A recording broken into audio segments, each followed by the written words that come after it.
West ইন্ডিজের বিপক্ষে ৩ ম্যাচের ওডিআই সিরিজের জন্য ১৫ সদস্যের স্কোয়াড ঘোষণা করেছে বাংলাদেশ ক্রিকেট বোর্ড বিসিবি, যেখানে মেহেদী হাসান মিরাজকে অধিনায়ক করে ১৫ সদস্যের স্কোয়াড ঘোষণা করা হয়েছে।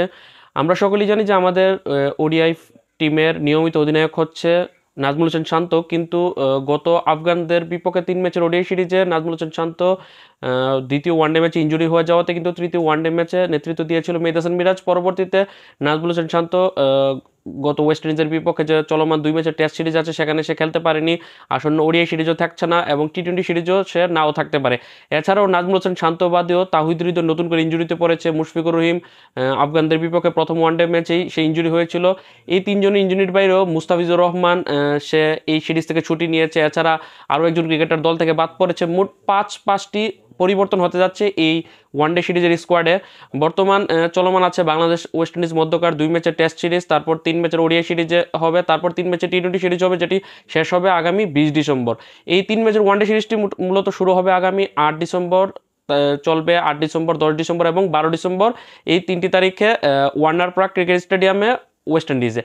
এখন এই 3 ম্যাচের ওয়ানডে সিরিজে যে 5টি পরিবর্তন হচ্ছে, এই 5টি পরিবর্তন আগে থেকেই কিন্তু সাকিব আল হাসান আগে থেকেই ওয়ানডে সিরিজের স্কোয়াডে, এমনকি বাংলাদেশের ন্যাশনাল টিমের স্কোয়াডে নেই, যার কারণে সাকিব আল হাসানকে বাদ দিয়েই আরও 5টি পরিবর্তন এখানে হয়েছে। সেগুলো হচ্ছে, এখানে যদি একে একে বলি, প্রথমত নাজমুল হোসেন শান্ত ইনজুরির কারণে সে পরিবর্তন হয়েছে। সর্বশেষ সিরিজে সে প্রথম 2 ওয়ানডে ম্যাচে 48 এবং 76 রান করেছিল, তৃতীয় ওয়ানডে ম্যাচে সে খেলতে পারেন ইনজুরির কারণে। তার জায়গাতে প্রায় 9 মাস পর জাতীয় দলের ওয়ানডে সেটআপে ফিরেছে wicket keeper batsman Liton Kumar Das. যদি এখন অনেকে বলে যে লিটন কুমার দাস তো অফ ফর্মের কারণে দল থেকে বাদ পড়েছিল, সর্বশেষ 5টি ওডিআই ম্যাচে তার রান মাত্র 29 রান। আর এখন কি পারফরমেন্স দেখে তাকে দলে নেওয়া হয়েছে, তার যদি গত 5টি ওডিআইয়ের পর যদি এবছর ঢাকা প্রিমিয়ার লিগ অর্থাৎ ঢাকা লিগের 50 ওভারের ফরম্যাটের পারফরমেন্সও বলি, সেখানে সে 3টি ম্যাচ খেলেছে, 94 রান করেছে, 47 অ্যাভারেজ ভালো, কিন্তু মাত্র 55 স্ট্রাইক রেটে ব্যাট করেছে। সেই লিটন দাস এখানে নাজমুল হোসেন শান্তর জায়গাতে দলে ব্যাক করেছে 9 মাস পর। তারপর দ্বিতীয় আরেকটি পরিবর্তন হচ্ছে, এখানে কোনো কারণ ছাড়াই ওপেনার ব্যাটসম্যান জাকির হাসানকে বাদ দেওয়া হয়েছে 15 সদস্য স্কোয়াড থেকে। তার জায়গাতে পারভেজ হোসেন ইমন প্রথমবার ওডিআই স্কোয়াডে ডাক পেয়েছেন। এখানে জাকির হাসান সর্বপ্রথম তার ওডিআই অভিষেক হয়েছিল 2023 সালে, তারপর প্রায় 1 বছর পর ওয়ানডে স্কোয়াডে ফিরেছিল আফগানদের বিপক্ষে ওয়ানডে সিরিজের স্কোয়াডে। সেখানে প্রথম 2টি ওয়ানডে ম্যাচ খেলতে পারেনি, তৃতীয় ম্যাচে শান্তর ইনজুরিতে সে একাদশে খেলার সুযোগ পায়, 4 রান করে রান আউট করে আউট হয়ে যায়।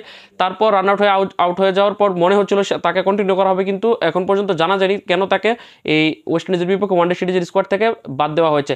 তার জায়গাতে যে পারভেজ হোসেন ইমন এসেছে, ইমনের ঢাকা প্রিমিয়ার লিগ 2024 সালে সে প্রাইম ব্যাংক ক্রিকেট ক্লাবের হয়ে 13টি ম্যাচ খেলেছে, 623 রান করেছে, 47 অ্যাভারেজ এবং 89 স্ট্রাইক রেটে ব্যাট করেছে, 3টি সেঞ্চুরির সাথে তার 2টি 50 রয়েছে, টুর্নামেন্টের দ্বিতীয় সর্বোচ্চ রান করেছিল। সেই হিসাবে তার ডাক পাওয়াটা ঠিক আছে, তবে জাকির হাসানকে বাদ দেওয়াটা এখানে ঠিক হয়নি। এখন যদি তার ইনজুরির কারণে বাদ দিয়ে থাকে তাহলে সেটা ঠিক আছে। তারপর তৃতীয় পরিবর্তনটি হচ্ছে, গত সিরিজে ওয়ানডে স্কোয়াডে থাকা তাহিদ হৃদয় এবং আমাদের ওয়ানডে সেটআপে থাকা তাহিদ হৃদয় যে ওয়ানডে এবং টি-20 সিরিজে বা ওয়ানডে এবং টি-20 ফরম্যাটে সে উঠেছে, সেই তাহিদ হৃদয় হঠাৎ করে ইনজুরিতে পড়ায় তার জায়গাতে দলে প্রায় 1 বছর পর কামব্যাক করেছে middle order batsman Afif Hossain.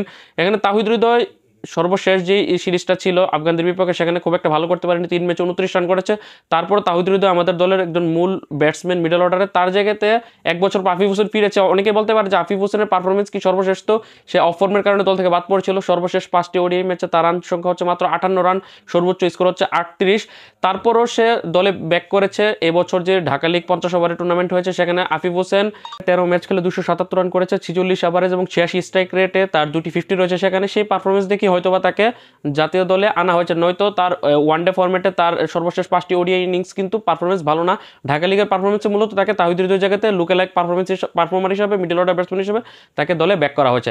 তারপর যে পরিবর্তনটি হয়েছে সেটি হচ্ছে মুশফিকুর রহিম গত আফগানদের বিপক্ষে প্রথম ওয়ানডে ম্যাচে সে 1 রান করেছে, ইনজুরি হয়ে গিয়েছিল, যার কারণে তার জায়গাতে এখন এই সিরিজে মুশফিকুর রহিমের জায়গাতে কোনো ব্যাটসম্যান নয়, তার জায়গাতে মূলত একজন পেসারকে দলে আনা হয়েছে।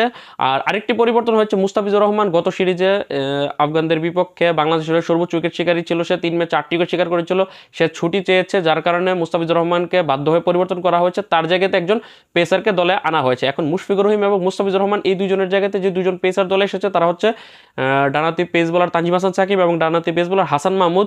এর মধ্যে তানজিম হাসান সাকিব সর্বশেষ 9 মাস আগে এবছর যে শ্রীলঙ্কার বিপক্ষে ঘরের মাঠে বাংলাদেশ ওয়ানডে সিরিজ খেলেছিল, সেখানে তানজিম হাসান সাকিব ছিল, তারপর 9 মাস পর জাতীয় দলে ব্যাক করেছে, মাঝে ইনজুরি ছিল তার। তানজিম হাসান সাকিব সেই এখন পর্যন্ত সে জাতীয় দল হয়ে 7টি ইন্টারন্যাশনাল ওডিআই ম্যাচ খেলেছে, যেখানে 12টি উইকেট শিকার করেছে।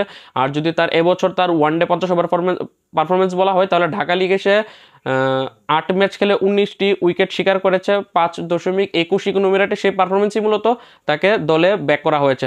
তারপর আরেকটি যে পরিবর্তন, মুশফিকুর রহিমের জায়গাতে মূলত হাসান মাহমুদ দলে ব্যাক করেছে। হাসান মাহমুদ সর্বশেষ 1 বছর আগে ডিসেম্বরে নিউজিল্যান্ডের বিপক্ষে খেলেছিল। তার এখন পর্যন্ত সর্বশেষ 5 ম্যাচে তার উইকেট সংখ্যা হচ্ছে মাত্র ইন্টারন্যাশনাল ওডিআইয়ে 5টি উইকেট। আর যদি তার ঢাকা লিগের পারফরমেন্স বলি, এবছর সে ঢাকা লিগে খেলেছে প্রাইম ব্যাংক ক্রিকেট ক্লাবের হয়ে, সেখানে সে টুর্নামেন্টের 3য় সর্বোচ্চ উইকেট শিকারী হয়েছিল।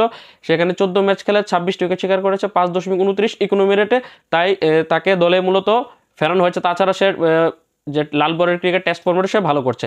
তো এই 5টি পরিবর্তন হচ্ছে। ওপেনার ব্যাটসম্যান জাকির হাসানের জায়গাতে এসেছে opener batsman Parvez Hossain Emon, top order batsman অধিনায়ক নাজমুল হোসেন শান্তর জায়গাতে ব্যাক করেছে লিটন কুমার দাস। তাহিদ হৃদয় ইঞ্জুরি হয়ে যাওয়াতে তার জায়গাতে 1 বছর পর ব্যাক করেছে আফিফ হোসেন ধ্রুব।